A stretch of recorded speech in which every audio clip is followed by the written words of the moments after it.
In a world where connections are a keystroke away, it's ironic that genuine human bonds are harder to forge. Sometimes, without even realizing it, our actions and words create invisible barriers that push people away.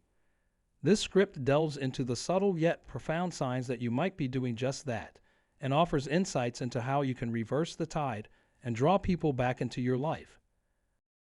Sign 1. The Fortress of Solitude. Imagine a castle surrounded by a moat, not to keep enemies at bay, but friends. When you consistently choose solitude over social interaction, decline invitations, or keep conversations superficial, you're building walls instead of bridges. This behavior might stem from a deep-seated fear of rejection or a preference for the safety of solitude. But in the long run, it's a lonely existence that can deprive you of the warmth of human relationships. Sign 2. The Silent Treatment. Silence can be as loud as a scream when it comes to relationships. By giving someone the silent treatment, you're not just withholding communication, you're sending a clear message of disapproval or indifference. Whether it's a response to conflict or an attempt to avoid confrontation, this tactic can erode trust and push people away, leaving a chasm that becomes increasingly difficult to bridge. Sign 3. The Critic Within.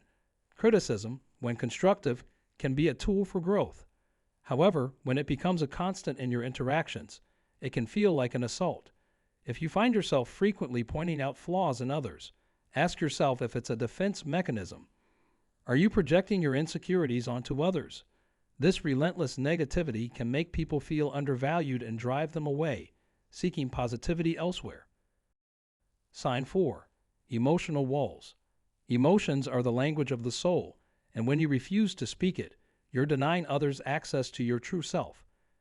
An unwillingness to share your feelings, fears, and dreams can signal to others that you're not interested in a deeper connection.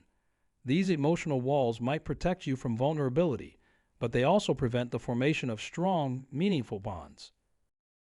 Sign 5. The One-Way Street. Relationships thrive on reciprocity. If you're always on the receiving end, taking support, time, and energy without giving back, you're walking down a one-way street. This imbalance can leave others feeling unappreciated and exploited. It's essential to contribute equally to the relationship's emotional bank to maintain a healthy, mutual connection. In conclusion, these signs is the first step towards creating a more inclusive and warm social circle. By being mindful of your actions and their impact, you can foster an environment where relationships flourish. It's about opening up, being present, and showing that you value the company and contributions of those around you.